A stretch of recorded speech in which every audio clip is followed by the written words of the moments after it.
HOA. Forces veteran mom to remove wheelchair ramp. Faces her Marine dad's fury. My name's Mike, and this is the story of how my Marine Corps veteran grandfather helped my disabled veteran mom stand up to our tyrannical HOA board. My mom, Mary, served 2 tours in Afghanistan as an Army medic before a roadside aide changed her life forever in 2019. She lost her right leg below the knee and suffered severe damage to her left leg, leaving her dependent on a wheelchair for longer distances. After months of rehabilitation, she moved in with me in the Pine Grove Estates community, where I'd bought a modest single-story house perfect for her recovery. The trouble started 3 months ago when I hired a contractor to install a proper wheelchair ramp at our front entrance. The temporary metal one we'd been using wasn't cutting it anymore, and Mom deserved better. The contractor built a beautiful wooden ramp that matched our house's exterior perfectly, or so we thought. 2 days after completion, I found a violation notice taped to our front door. The letter was from Karen Mitchell, the HOA board president, stating that our unauthorized modification violated community guidelines and had to be removed within 30 days or we'd face daily fines of $100. I immediately called the HOA office to explain our situation. "I understand your concern," Karen said in that condescending tone that made my blood boil, "but rules are rules. The ramp disrupts the aesthetic harmony of our community. You should have submitted a modification request form before construction. This is a necessary accommodation for my disabled veteran mother," I argued. "It's protected under the Fair Housing Act and the Americans with Disabilities Act." Karen's voice turned ice cold. "I suggest you review your HOA agreement, Mr. Thompson. We have specific guidelines about exterior modifications. The board's decision is final." I hung up and immediately started researching our rights. While doing so, I called my grandfather, Robert, a retired Marine Corps colonel who'd served in Vietnam and later became a successful civil rights attorney. When I explained the situation, he went quiet for a moment. "Send me everything they've given you," he said, his voice carrying that steady calm that always preceded a storm. "I'll be there tomorrow." Grandpa Bob arrived the next morning, dressed in a crisp suit that barely contained his imposing frame. Despite being in his 70s, he still maintained the sharp bearing of a Marine officer. He reviewed the HOA documents at our kitchen table while Mom made coffee. "This is textbook discrimination," he declared, setting down the papers. "They're in violation of federal law, and they're about to learn a very expensive lesson." He immediately drafted a response letter citing specific violations of the Fair Housing Act, the Americans with Disabilities Act, and several state laws. But he didn't stop there. He also included details of similar cases where HOAs had lost spectacularly in court, complete with judgment amounts. The next day, we attended the HOA board meeting. The community center was packed with curious neighbors as Grandpa Bob stepped up to the podium during the public comment period. Karen Mitchell sat at the center of the board table, looking down her nose at us through designer glasses. "My name is Colonel Robert Thompson, United States Marine Corps, retired," he began, his voice filling the room without effort. "I'm here representing my daughter, Mary Thompson, a disabled Army veteran who served this country with distinction until an aide in Afghanistan took her leg." The room fell silent. Even Karen's usual smirk faltered slightly. "The board's demand to remove her wheelchair ramp isn't just morally reprehensible, it's illegal." He held up a thick folder. "I have here documentation of 17 similar cases where HOAs lost in federal court. The average judgment was $875,000, not including legal fees." He looked each board member in the eye before continuing. "I've already filed complaints with the Department of Justice's Civil Rights Division and the Department of Housing and Urban Development. I've also contacted several veterans advocacy groups and local media outlets who are very interested in this story." Karen attempted to interrupt, but Grandpa Bob wasn't finished.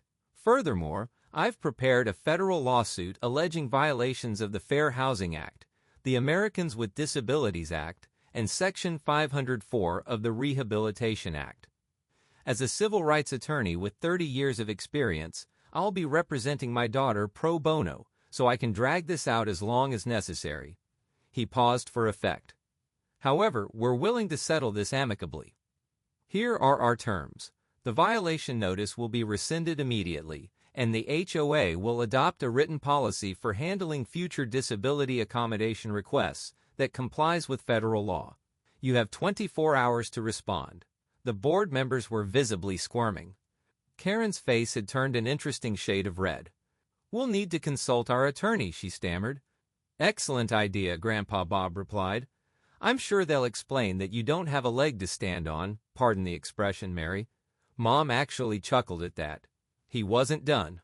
"One more thing. I noticed while reviewing your bylaws that the board has failed to maintain proper records of its financial transactions and meeting minutes as required by state law. I've submitted a formal request for audit under Section 8.3 of your bylaws. I expect full compliance within 7 days." The crowd started murmuring. Several homeowners were nodding in approval apparently.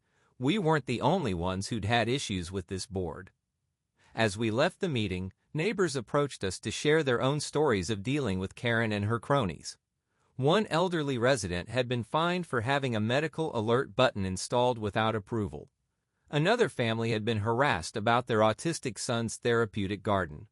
The HOA's attorney must have worked overtime because we received their response the next morning.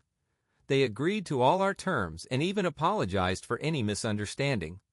The violation notice was rescinded, and they promised to work with us to develop appropriate accommodation policies. But the story doesn't end there. The required audit revealed years of financial mismanagement.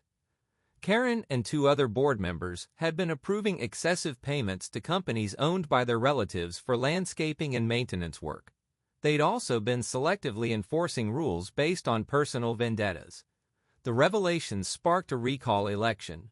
Karen and her allies were voted out, replaced by a more reasonable group of homeowners, including a retired judge and an accountant. The new board's first action was to review and update all policies to ensure compliance with federal law. Mom's wheelchair ramp stayed, of course.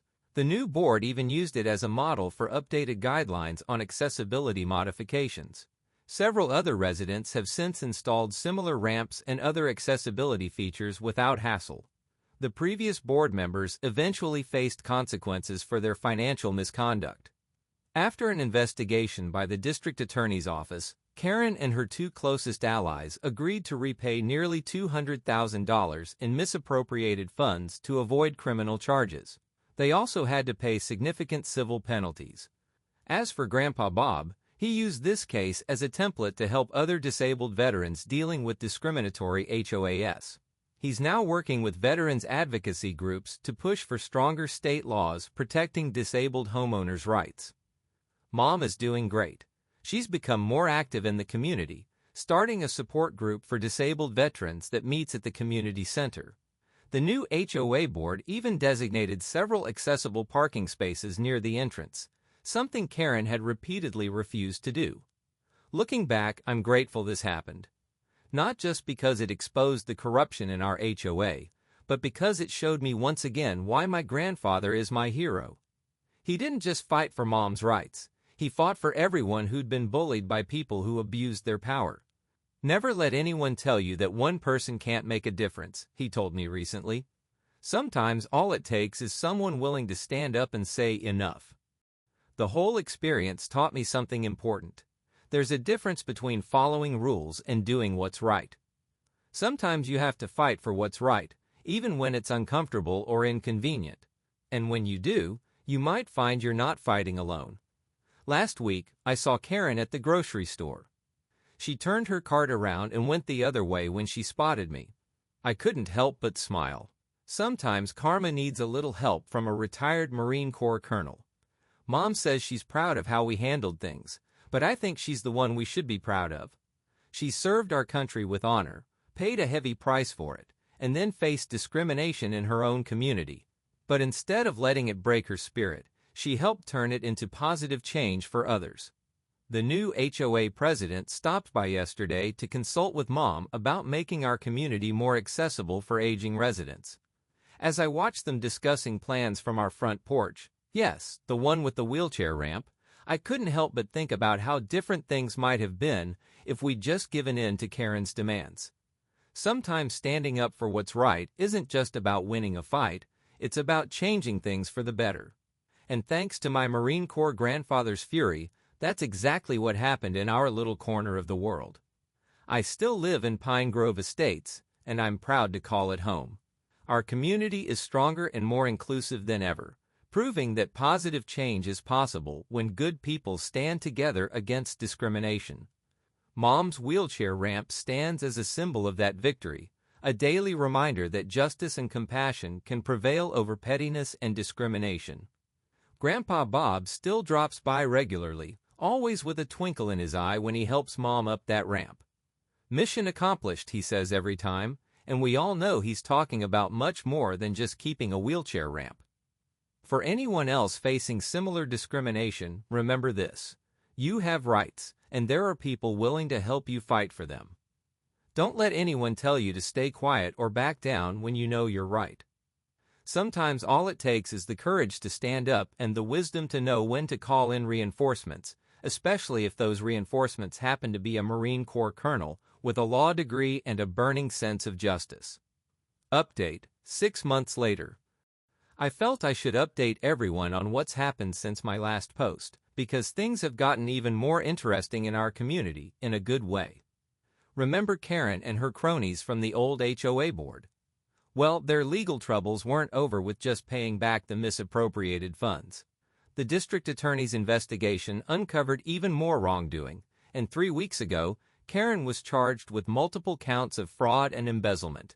Turns out she'd been running similar schemes in 2 other HOA communities where she owned rental properties. The DA's office actually reached out to Grandpa Bob for help building their case, since his initial audit had laid the groundwork for their investigation. He was more than happy to assist, and he tells me the evidence they've gathered is pretty damning. Karen's looking at possible jail time now, not just fines. But that's not even the biggest news. Our story caught the attention of a state senator, who's a Marine veteran herself.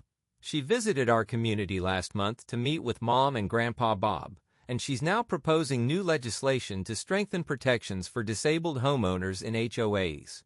They're calling it the Thompson Act, named after Mom, if you can believe it.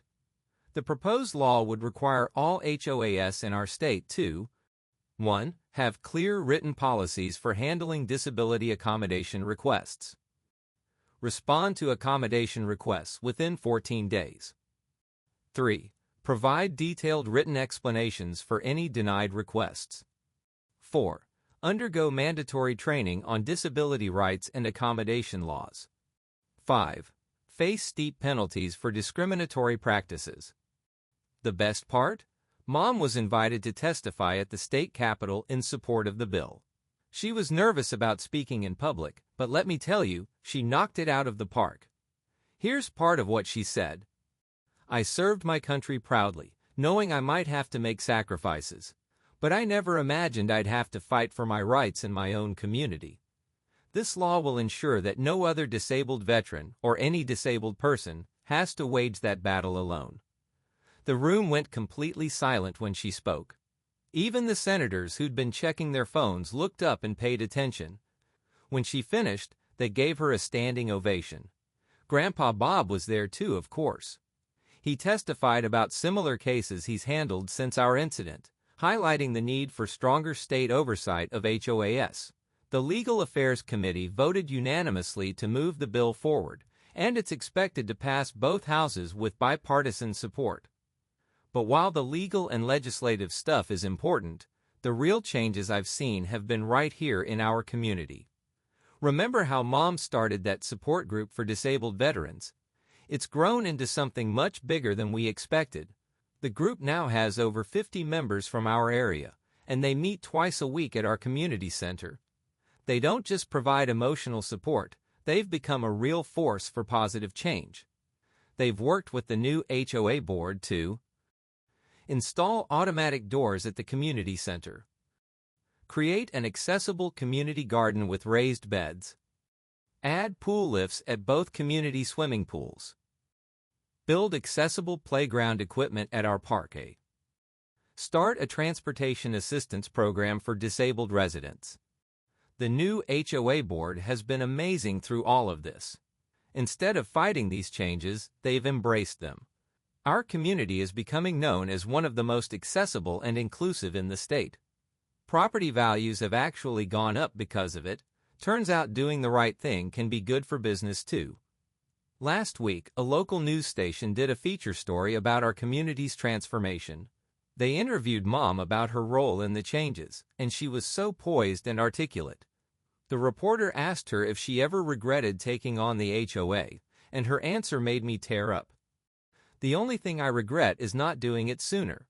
Every time I see a new family move in because our community is accessible to them, I know we did the right thing. Sometimes you have to fight for change, but when you win, you're not just winning for yourself, you're winning for everyone who comes after you." The story went viral on social media, and we've been getting calls from disability rights organizations and veterans groups across the country. They want to use our case as a model for creating change in other communities. Grandpa Bob has been helping draft guidelines for other attorneys to use in similar cases. Speaking of Grandpa Bob, he's become quite the celebrity in legal circles. He's been invited to speak at several conferences about disability rights and HOA law. He always starts his presentations with our story, but he's quick to give Mom all the credit. "I just provided the legal muscle," he says. Mary provided the heart and the courage. As for Karen's old allies on the HOA board, most of them have moved away, unable to face their neighbors after their misdeeds were exposed.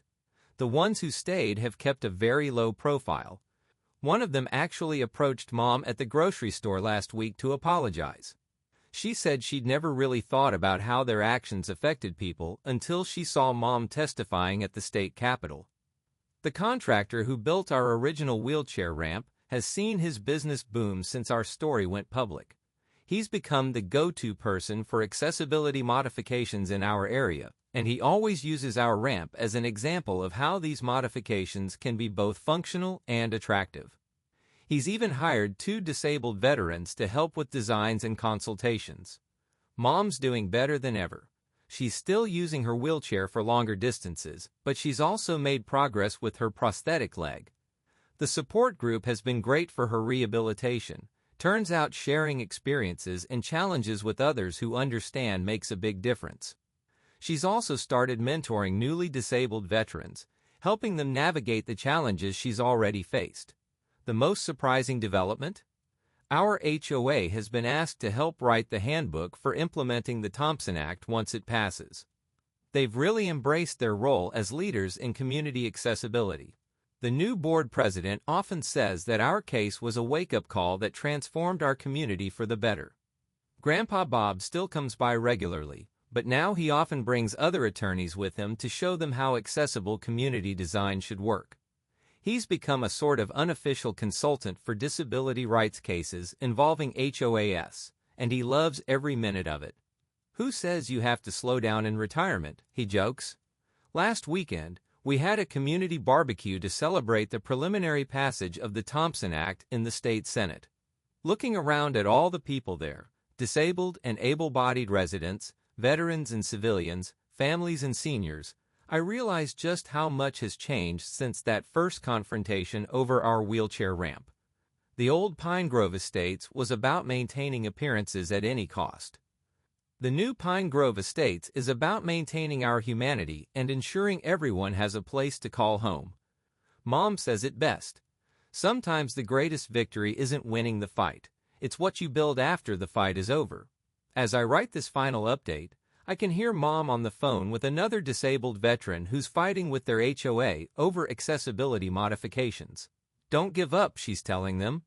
"You have rights, and you have people ready to help you fight for them. Let me give you my dad's number. He loves taking on cases like this." I guess that's really what this whole story has been about. Not just standing up for what's right, but creating lasting change that helps others stand up too. Our wheelchair ramp is still there, of course, but it's no longer just a way to get into our house. It's become a symbol of what people can accomplish when they work together to build a more accessible and inclusive community. And Karen? Last I heard, she's taken a plea deal that includes community service hours at a veterans rehabilitation center. Mom says she hopes Karen learns something from the experience. That's the kind of person my mom is. Even after everything, she still believes in the possibility of positive change. As for me, I've learned that sometimes the biggest changes start with the smallest stands. Who would have thought that a fight over a wheelchair ramp would lead to statewide legislation and a community transformation? But that's exactly what happened when we refused to back down and chose to fight for what was right.